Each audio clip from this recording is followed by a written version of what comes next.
Good evening, everybody. We're just waiting for some more people to trickle in. But welcome to tonight's meeting, hosted by Leicestershire and Rutland Badger Group and also Leicestershire and Rutland Wildlife Trust. I'm Josephine Taylor, the Supported Development Manager at the Trust, and we're joined by Sarah Bedford, Senior Reserves Officer, and David Duckett, who's the Chair of the Leicestershire and Rutland Badger Group. Just a couple of domestic stuff to talk to you about.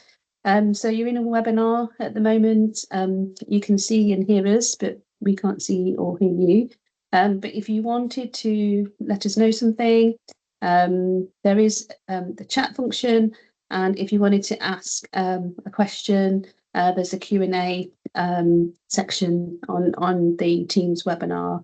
There's also little actions. You can put your thumbs up or a little heart to give us a little bit of encouragement when Sarah's doing her presentation. But I'll hand you over to David Duckett to do more proceedings. Enjoy the evening. Okay, thank you very much, Joe. Good evening to everyone. Joe has told you who I am.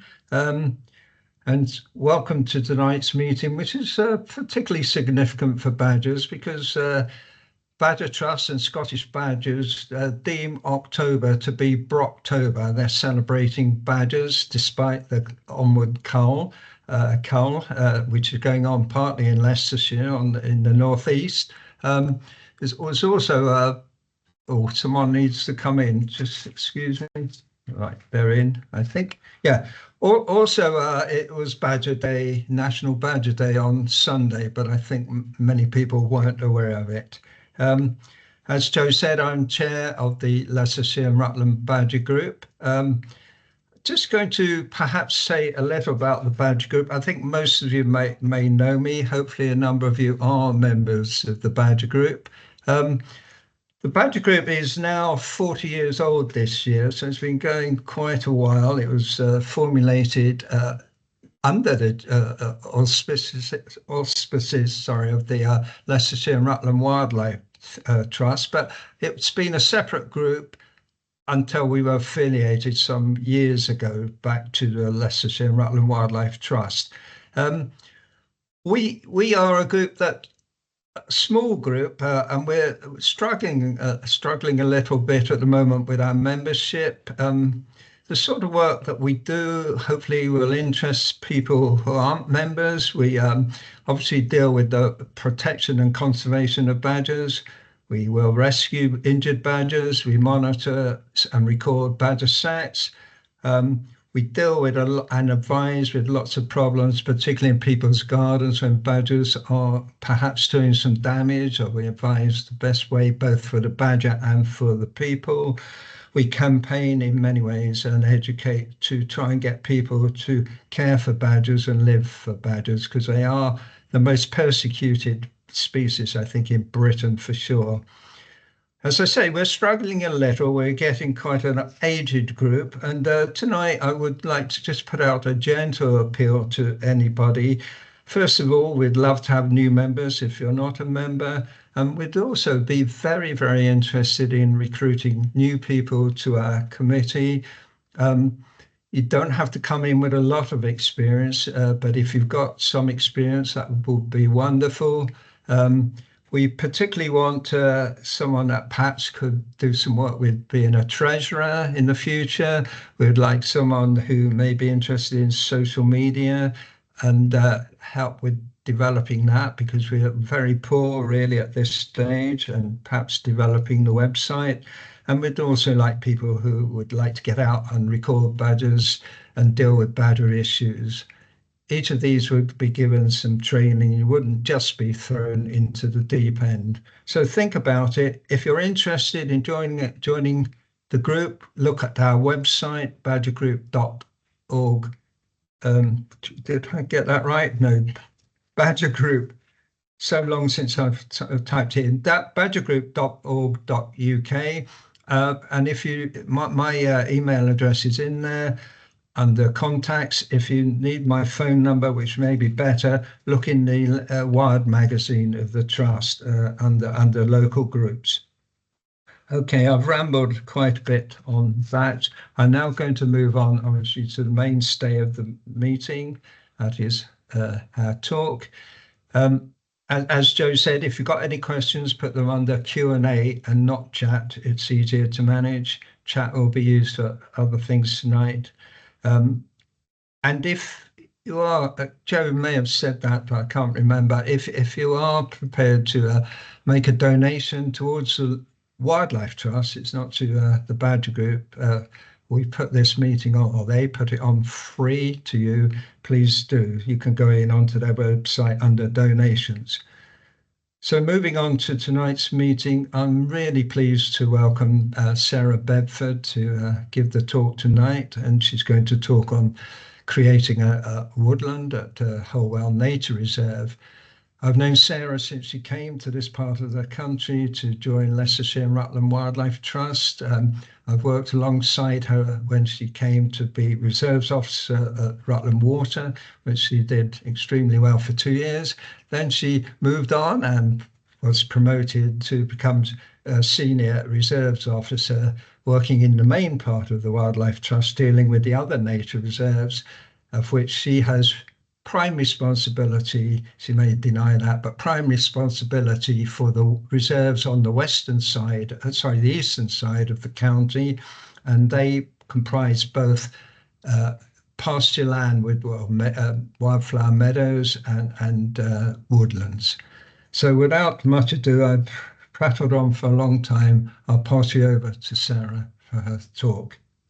There you are, Sarah. Thank you, David. I'm hoping that everybody can hear me okay and can see the screen. Thank you for a lovely introduction and welcome everybody. It's really nice to be here tonight to talk to you about one particular reserve and one particular project. As David said, I'm looking after 14 reserves on behalf of the Trust. I think our current tally is 35, so not all of them, but many of them are considered on the eastern side of Leicestershire and Rutland.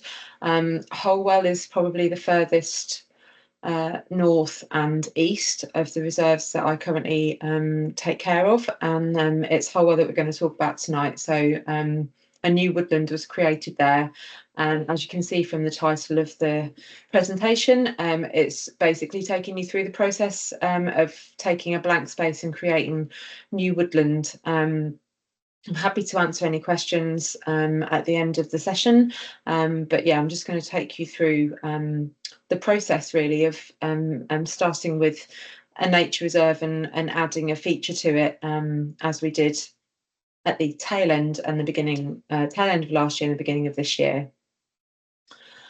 So first of all, a little bit of context for those of you who don't know the area or the nature reserve. So Holwell is quite close to Melton Mowbray, just 3 miles from the town of Melton Mowbray, and to the side of the village of Holwell.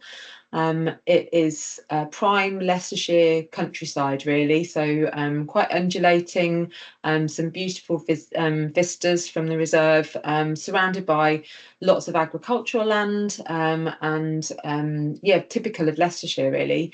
And as you can see from the Google Earth, really quite close to Melton Mowbray, which it's used by villagers from Holwell and some folk from Melton Mowbray, not always for good reason.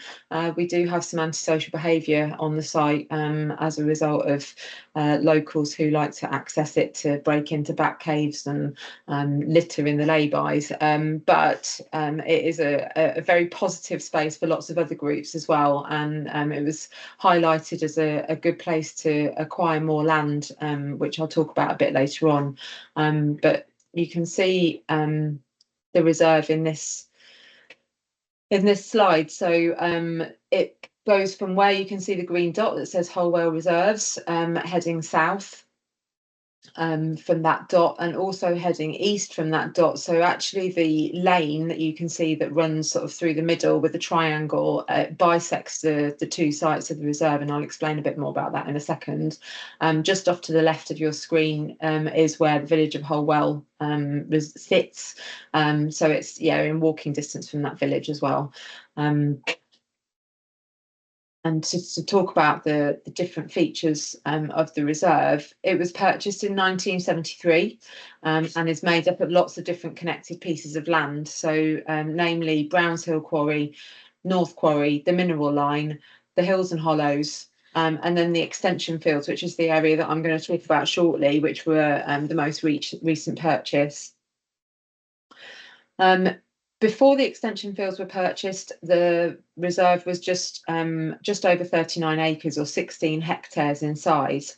And as a site and a nature reserve, it's known for calcareous grassland, which hosts a good array of rare and threatened plant and butterfly species. So a really important reserve in our portfolio, really, for the Trust. And one that the local people and the Trust itself takes great pride in supporting and keeping open. It's very important historically as a geological site and as in an industrial geological context. So previously it had SSSI, or Site of Special Scientific Interest notification, for lower Jurassic rock formations, some of which dated back over 190 million years. And then from the geological context for industry, mining and cast working took place at the reserve on and off between the early 19th century and the 1960s. And what that does, like a lot of the sites that I look after, that ex-quarrying land becomes a great space for nature. And so Browns Hill Quarry, which I'll show you some pictures of. This is just a quick snapshot of some of the other parts of the reserve. But Browns Hill Quarry, with its ex-quarry adits and where the ironstone adits for all of the materials that were taken out through its industrial history have become places that wildlife thrives. So on the left of that picture, you've got a Deptford pink, which is quite a rare plant species that was discovered there recently, and favours limestone and ex-quarry type habitat. In the middle, that's a picture of the opening to one of the disused ironstone adits. And it's one of the most important sites in the East Midlands for the hibernation of swarming of bats. So particularly at this time of year, you can visit in the middle of the night, usually about 2 or 3 o'clock in the morning, and find hundreds and hundreds of bats swarming and mating before they go into hibernate. So really important site for bats. And that right-hand picture just shows you some of the exposed rock faces that have been uncovered at the reserve, and the really important archaeological geological features in Browns Hill Quarry. The other areas that I mentioned, North Quarry, again, a site that is really good for exposed rock faces and also for the wildflowers. We're currently trying to regenerate Wildflower Meadow at the top of North Quarry.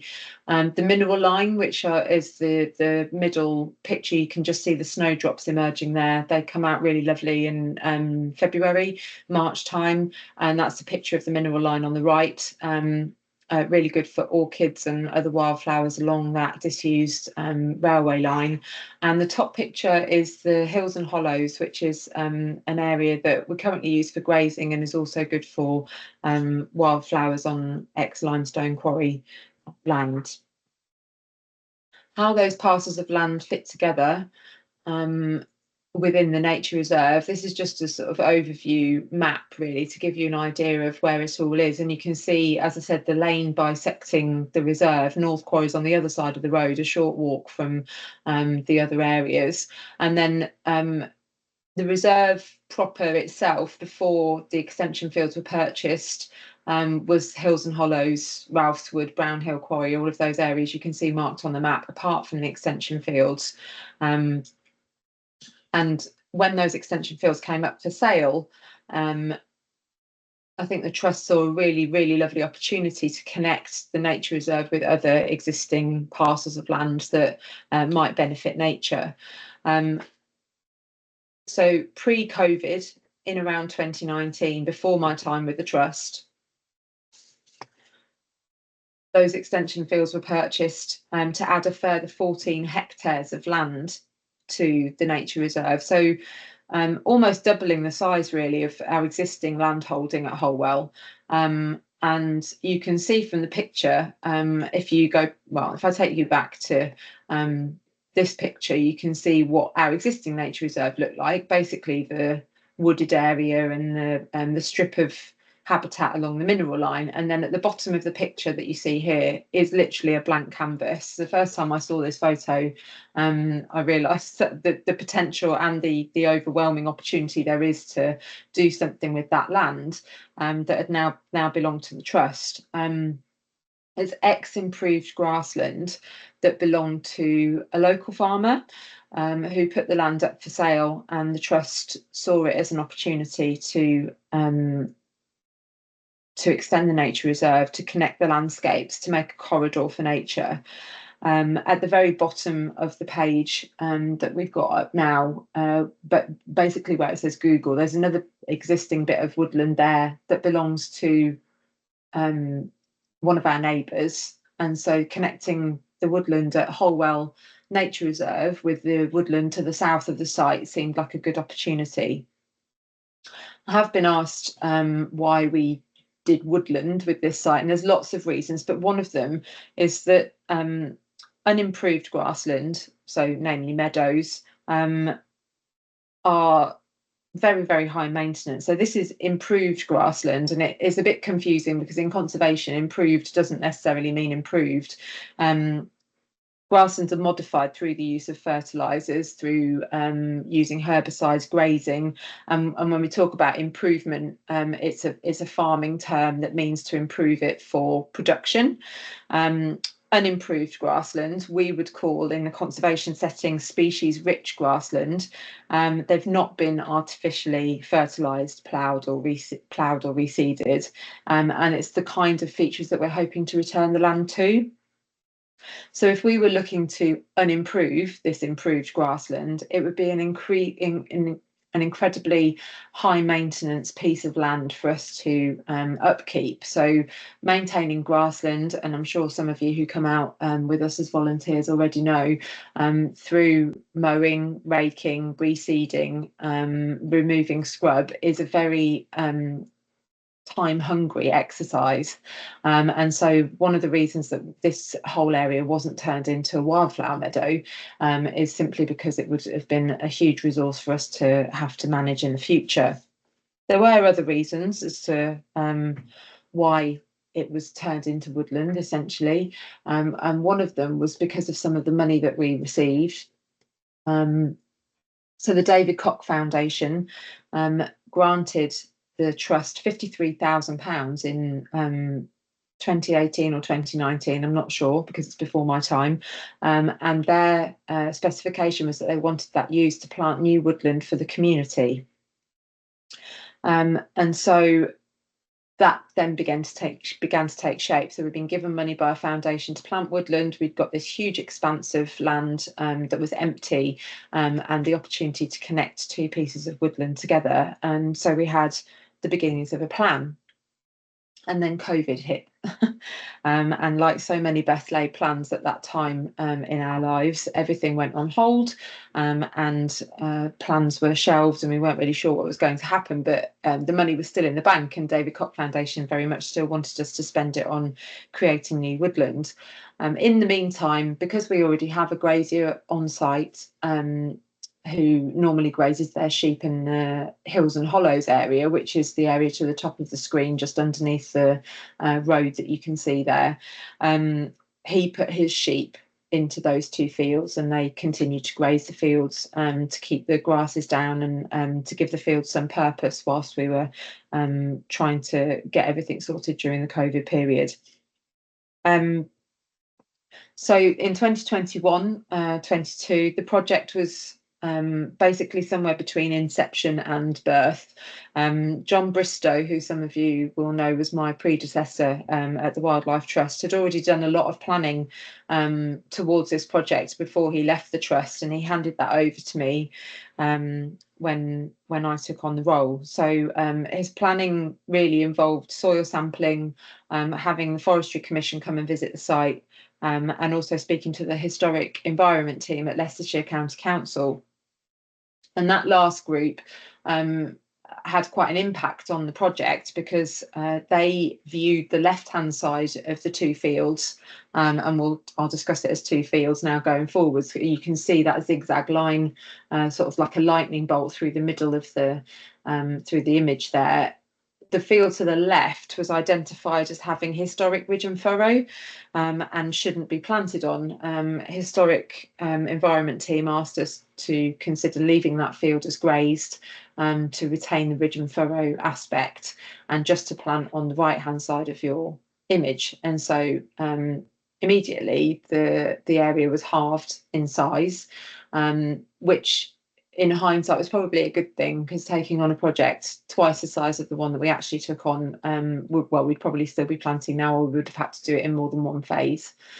So we were down to half of those, of that area that you can see, which was an area of about 6.2 hectares.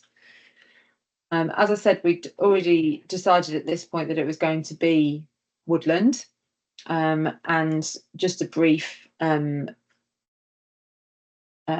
mention really of the benefits of woodland, which I'm sure a lot of you already know. There's a slide here from the Woodland Trust about the benefits of woodland to people, and you can see how important it is in terms of carbon capture. That's probably, as a wildlife trust, that's probably one of our highest priorities. It's climate change mitigation, by capturing and storing carbon and helping to mitigate against the effects of climate change, which is obviously very important in our environment at the moment.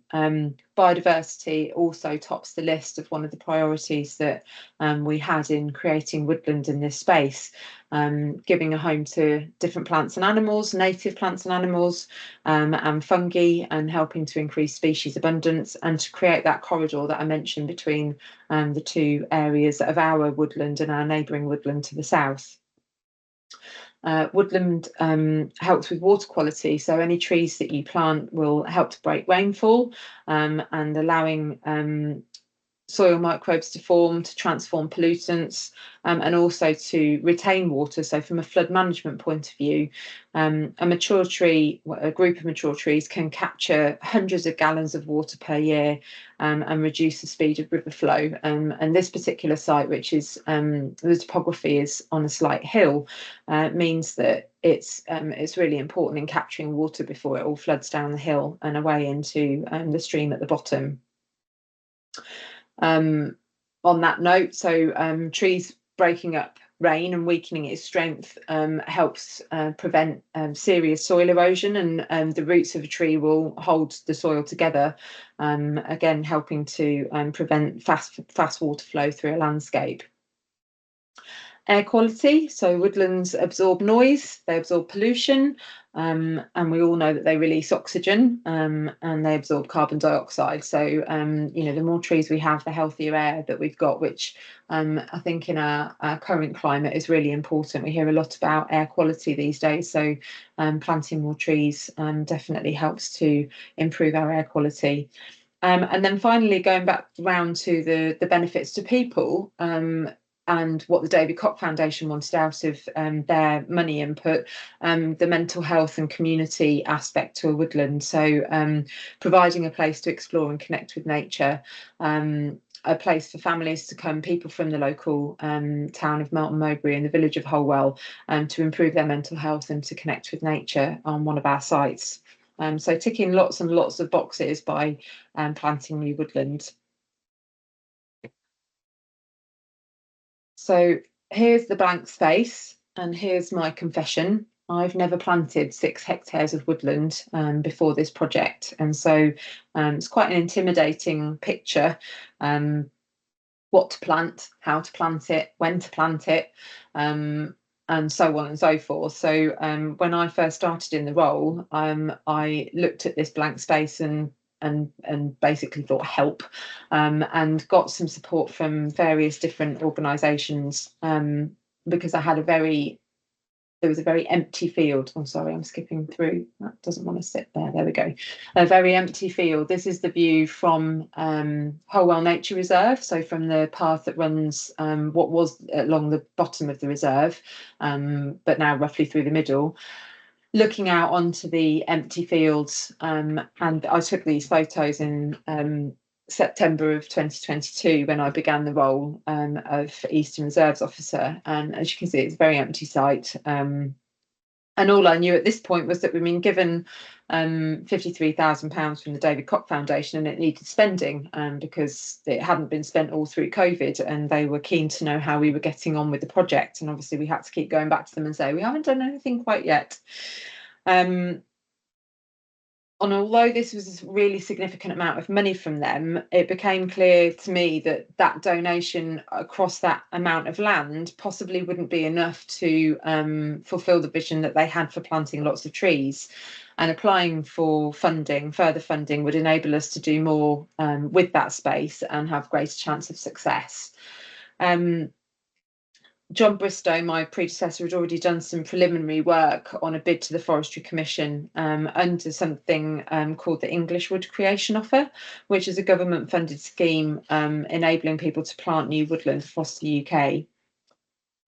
And what that meant was we would have to make quite a significant application before we could go ahead and get any trees in the ground. So I think I ambitiously thought in September of 2022 that we might do some planting at the end of that year, but actually it turned out that we needed a full year to get the application in, order the trees, and get everything in place to do the planting in the autumn winter of 23-24, which actually worked out well, because when I started speaking to tree nurseries, it turned out they didn't have any trees to sell in the winter of 2022 because everyone was tree planting. So we put our order in early and got what we needed for the following year. This what looks like a primary school colouring project was the very first sketch based off John's notes and a site meeting with the Forestry Commission, but really roughly is what the project has ended up looking like, and contains most of the details that we go on to plant. Just to draw your attention specifically to a couple of features here, the way leaf, the squares with the X's in, runs right through the middle of the site. So we had to either make a feature of that or change our plans. And so we decided to make the main ride system and the open spaces within the woodlands go through the way leaf. So that would mean that any engineers or maintenance staff for the power company would be able to still access their infrastructure, but in creating a ride, we would also have space to walk through the new woodland without losing any more planting area. And then at the bottom of the picture, you can see the area marked in yellow.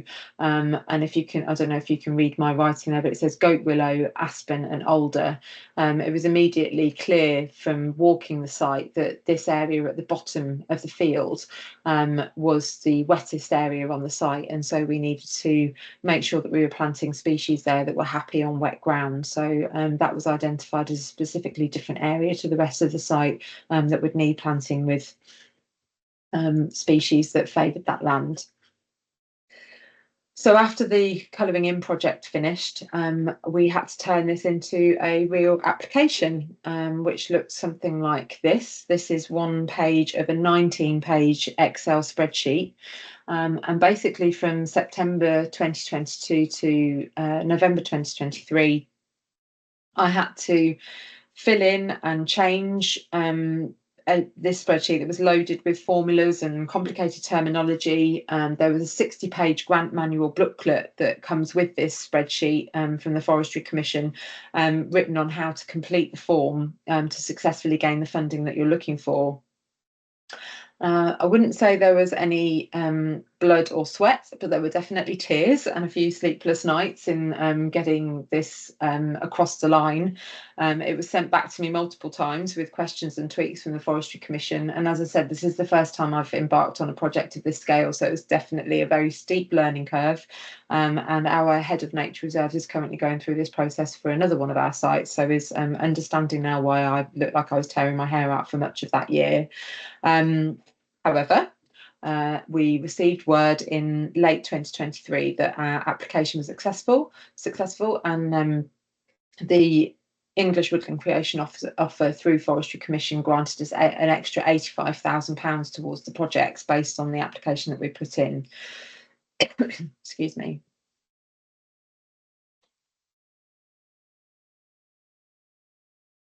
So when we've heard from UCO that we had been successful, the tally of funding basically came to £130,000. So this was, you know, a real boost for us. Not only was it enough money to plant all of the trees that we wanted, but it would cover the maintenance, infrastructure and machinery, not just for the planting, but for a decade or 15 years to come, to care for the new woodland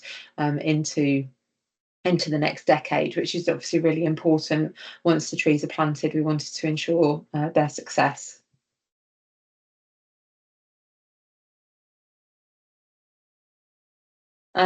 This looks something like the map that I submitted to the Forestry Commission, and it was drawn up based on their advice. So you can see it taking shape from that initial sketch into something a little bit more technical.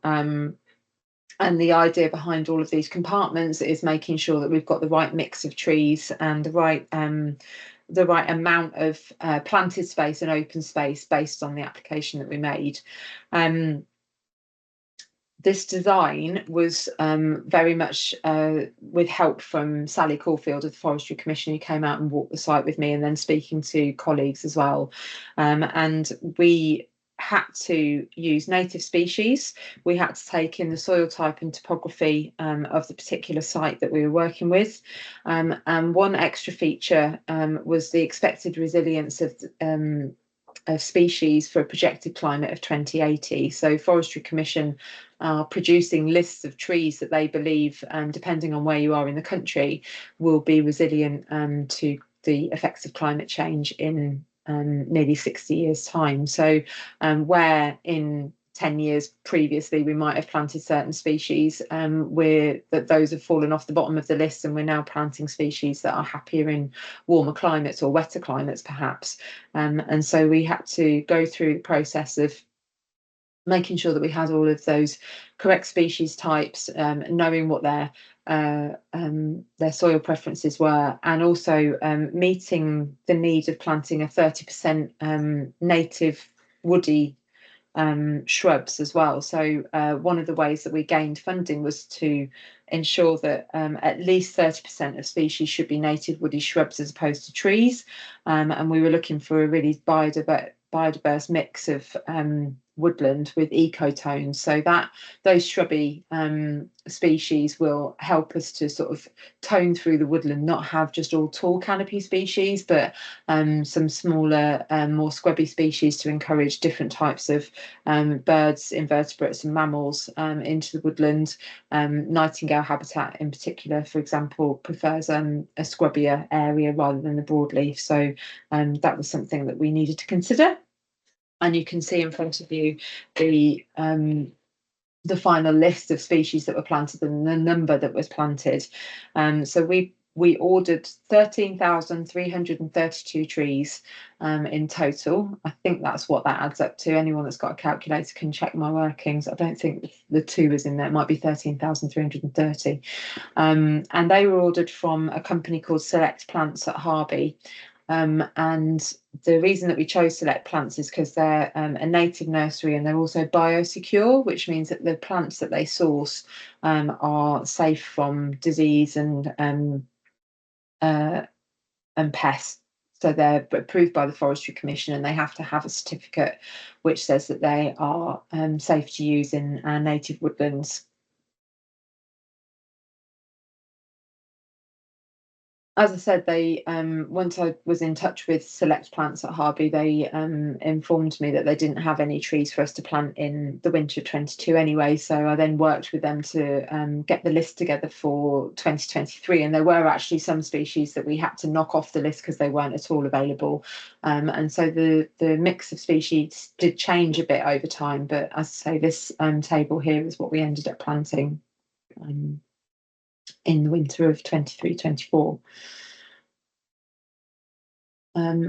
So yeah, taking you through what happened once the plants were ordered and we'd received the money. This is delivery day. It doesn't look like much, but in these packages are 13,300 tree guards, stakes, and all their associated resources. And they were brought on a tractor with a low trailer and a truck and trailer, and dumped by the lane, basically, because the vehicle and machinery couldn't get up the slope at the hills and hollows. Hence its name, the Hills and Hollows. So we tried with that green tractor to get a few of the pallets up the slope, and it just kept sliding back down. So we had to rethink our approach, because obviously we needed to get everything up the hill, and with lots of volunteer power we put things into the ATV that we had on site with a trailer, and dozens of trips backwards and forwards meant that we could deliver the items up to the entrance to the new Woodland. And that middle image is of the as everything at the top of the hill, whereas the left and right image is everything at the bottom of the hill. So it felt like the first small win when we got all of the resources into position ready for planting. So these pictures were the tractor picture was taken on the 17th of November. And then on the 20th of November, we had contractors arrive.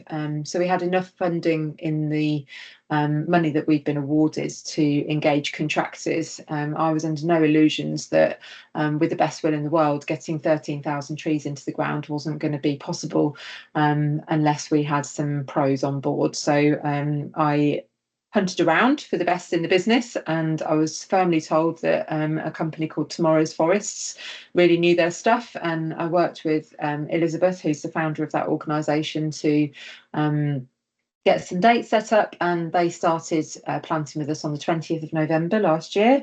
And they were on site just for 10 days. But between, I think the team at its most was 7 people. They managed to get 10,000 trees in the ground in that time. And so they're absolute machines.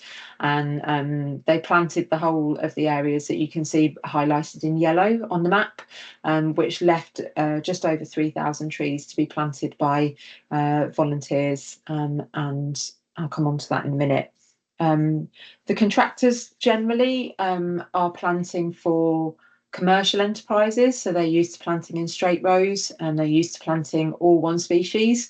So I think initially they were quite excited at the idea that they would plant in wiggly rows. We wanted them to have a more natural feel, and we also obviously had quite a mix of species for them to plant up. So it was a change from the norm for them to have a go at a native woodland on a nature reserve, and they did a great job. I was going to show you a video of their work.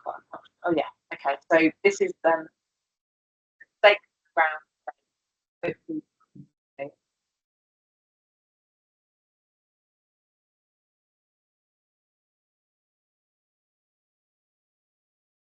This video was taken a couple of days after they were on site.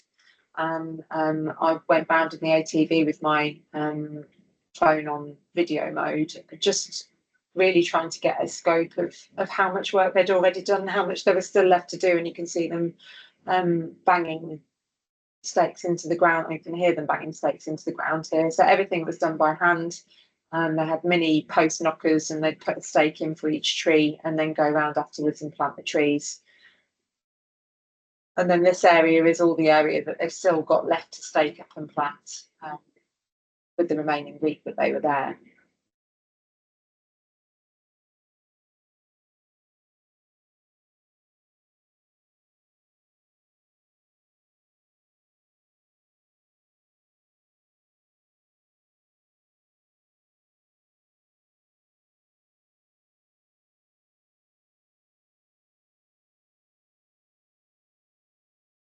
So they worked dusk till dawn in some fairly wintry conditions. It was chilly and misty on some days, and it rained on other days. I think we had a dusting of snow at one point as well, but they got the job done.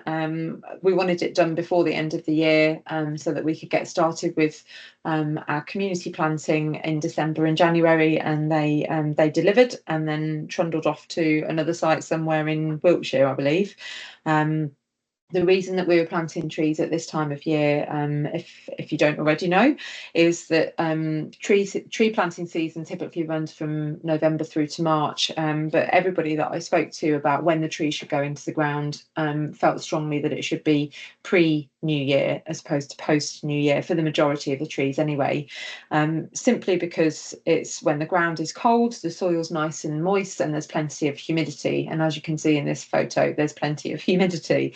It also means that they won't need a huge amount of attention once they've been planted. So if we've got some rainfall happening, they're being watered in all of the time. And this period's the start of their dormant period. So they're not putting their energy into making leaves. So the roots settle in before the spring. And then when they start to develop new leaves, the roots are already nicely established. So that's why we were doing it in that time frame. Once the contractors had left, it was time for us to finish the job, and we penciled in a number of community and volunteer sessions, and we had 15 sessions to put in 3,330 trees. And these sessions were planted up by a real cross-section, a real host of different people. And it was a really enjoyable couple of months getting everybody out to site. I've skipped forward a slide, actually. There's a few more images of people there planting. So you've got members of staff from the Wildlife Trust. The middle picture is 4 generations of one family who live in Abkesselby, which is a nearby village, who were planting an area of woodland up in memory of, well, not in memory, she's still alive, for Jean, the 103-year-old matriarch of their family, who donated some money to the project as well. They all came along together on one day and had a family planting session. Local kindergarten, there's a picture there of my colleague Juliet with 2 young budding conservation enthusiasts planting trees. And then we had a day where we invited trustees, members of staff, volunteers, and representatives from the David Cock Foundation, who'd given the money initially for the project. That's the top left photo. And then the bottom right photo was a general open invitation to the local community. And I think this was probably my favourite day because such a random bunch of people came along. And some of those people had actually heard about it in the pub the night before because some of their friends were going, and they pulled on their wellies and picked up a spade and came and helped. And I think there were about 30 people there that day of all ages and all backgrounds. And some of those people, I think the 2 guys on the right hand side of that image, now volunteer regularly at the Nature Reserve as a result of coming along on that first planting day. So a really beneficial day for everybody, and obviously for the new woodland. I've ruined it.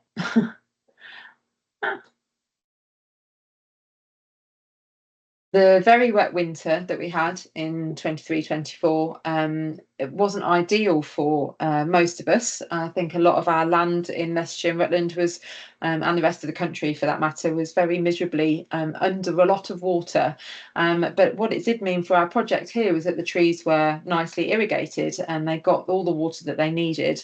And 9 months on, they're actually doing really very well. This is just looking down the tubes of 2 of the tree plantations. So I took a survey at the end of the summer to ascertain how many were surviving. Excuse me, I need to cough.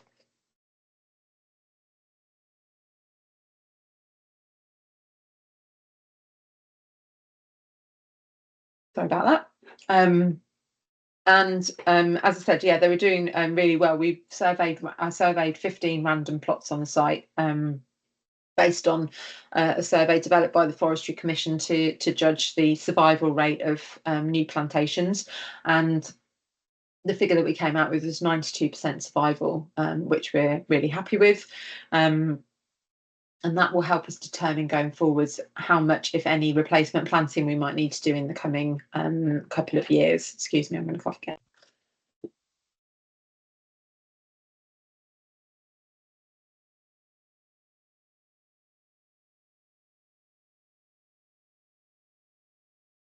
Sorry about that. So some natural thinning is to be expected, and it's what we would want, and that helps to create quite a diverse structure in some of those ecotones that I was talking about throughout the woodland. So to have some open areas, some glades, some areas for different species to thrive if some of the saplings don't take is no bad thing. And so we'll do another survey at the end of next summer and see if we've still got a similar amount or less. And obviously planting newer saplings, you know, if we plant 10% of the woodland again in 2 or 3 years' time, that will give us some diversity in the age of the trees as well. And thinning out those open spaces attracts specialist species. So we've made it to the final slide, and these are some fixed point photos that have been taken of the site throughout the project, and they were taken in top left is November, top right is December, bottom left is January. That's the family tree planting in January. Bottom right is May, and the one over to the furthest right was just last month in September. It doesn't look like your typical September day, but yeah, that was last month. It just gives you an idea of how the site is changing, and I'll continue to take those fixed point photos as the woodland progresses, and hopefully it will give us a really good sort of flick book of how the site's progressed over the years.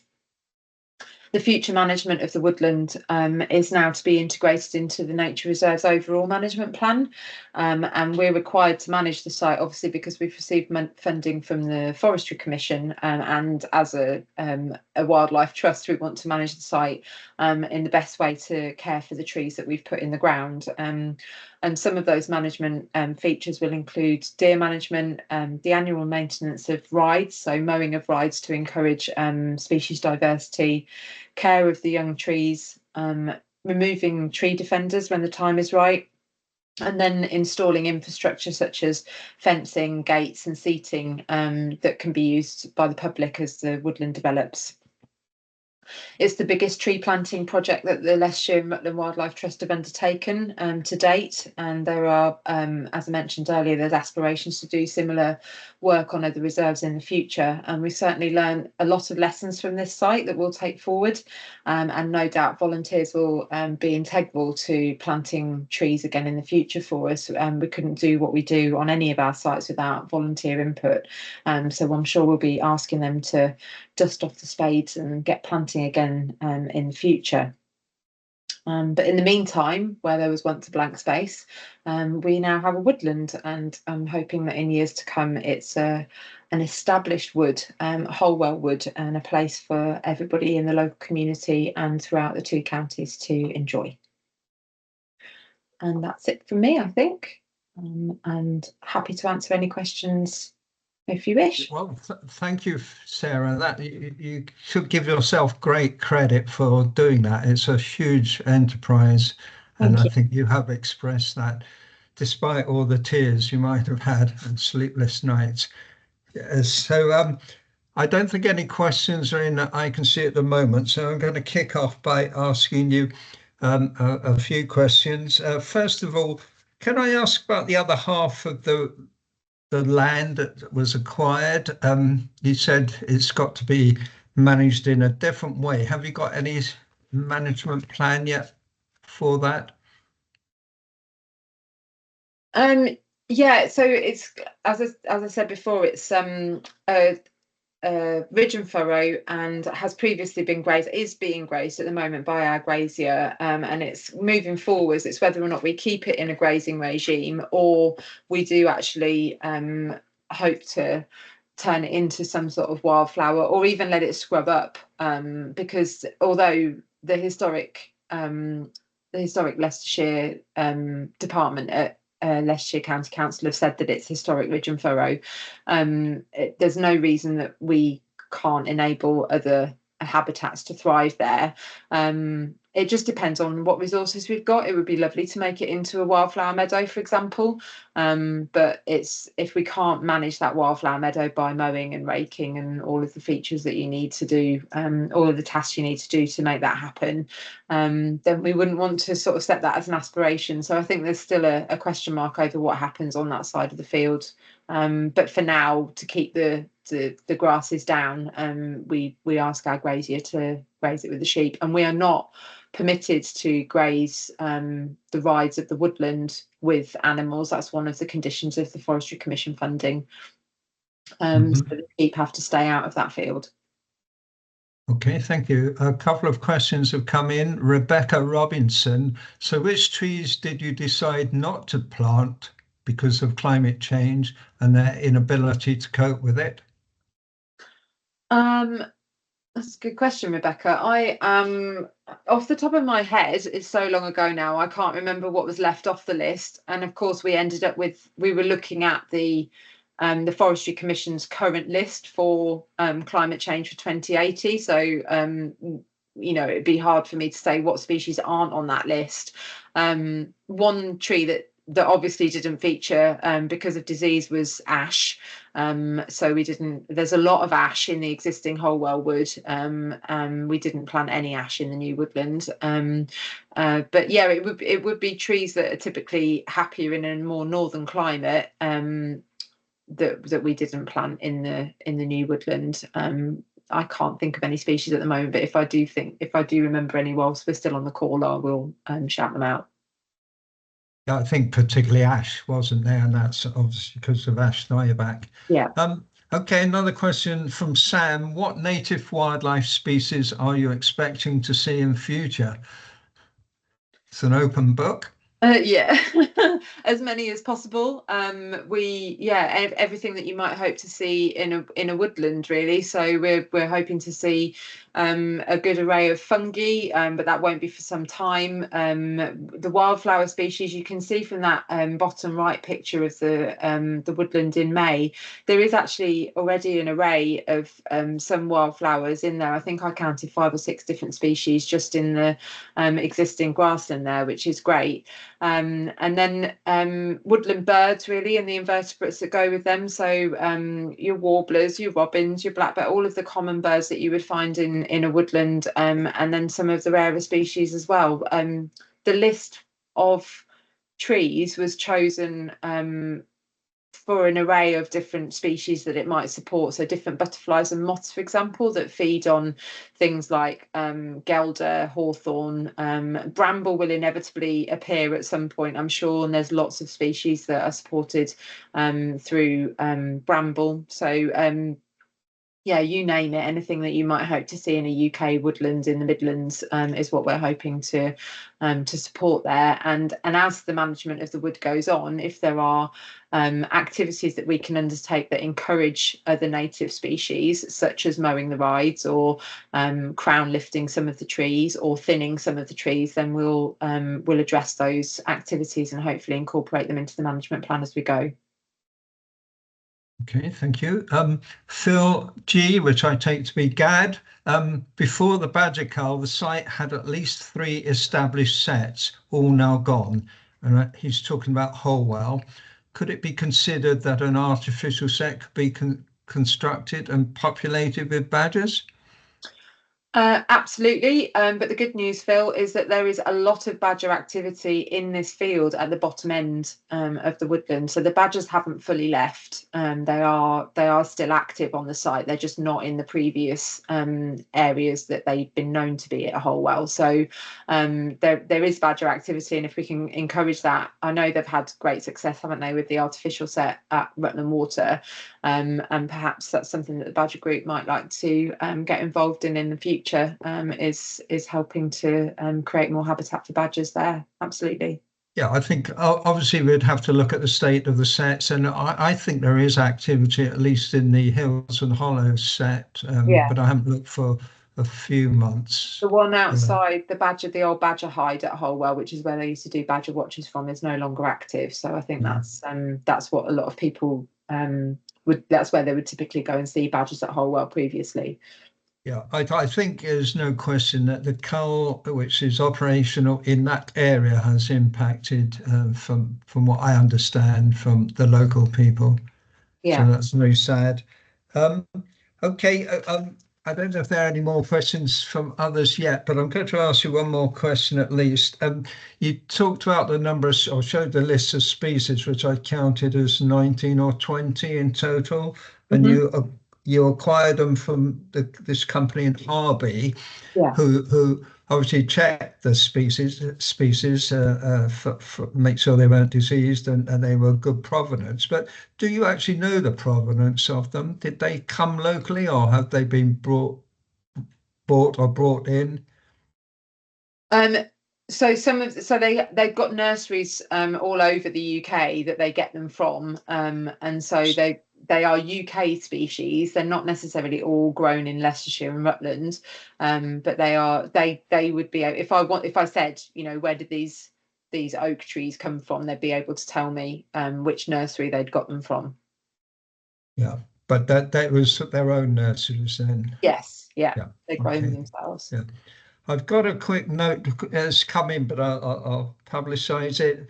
Someone's asking, they, being the badgers, were vaccinated, weren't they? And yes, they were, is the answer. There was a vaccination programme at Holwell. I wasn't involved.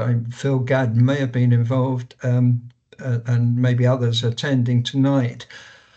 But sadly, vaccination of badgers doesn't protect them, and badgers shouldn't be shot from a nature reserve in any case. The shooters wouldn't have come on the nature reserve, but sadly, badgers roam quite a long way, and though there's supposed to be a margin, a zone, I can't remember, it's 200 meters where they are not supposed to shoot. Sadly, badgers go outside, so it does probably mean vaccinated badgers have been shot at Holwell.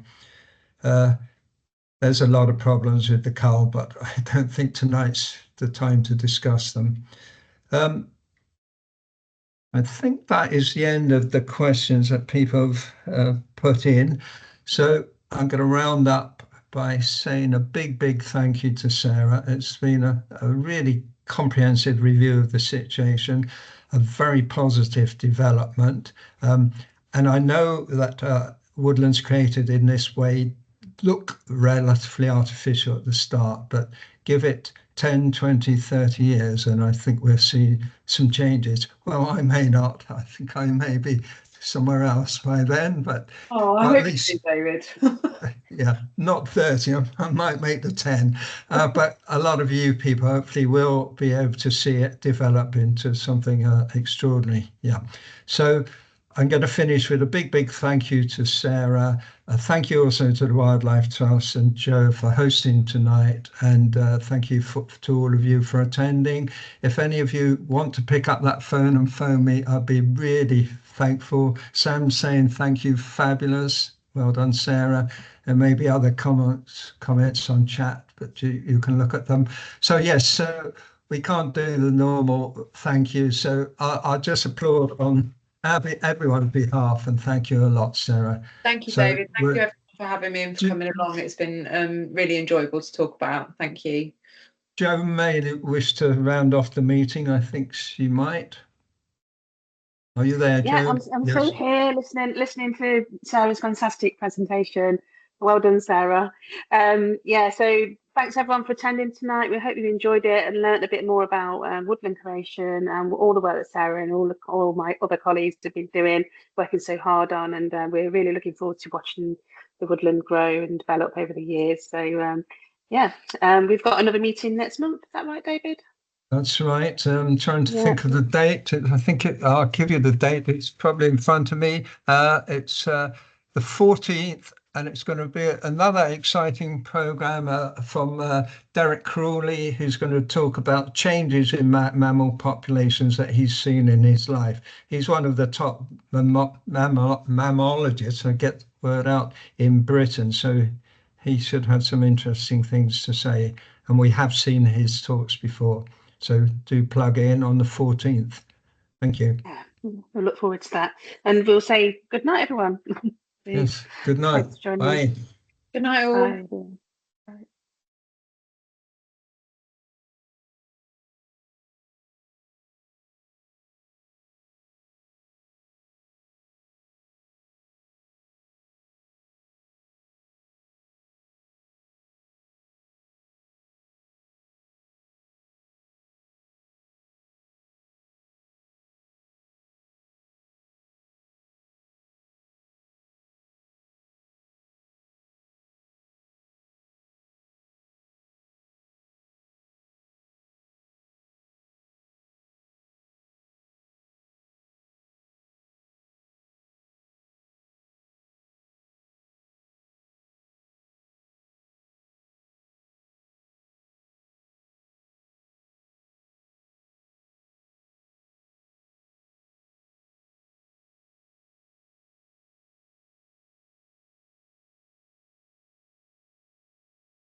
you both still there?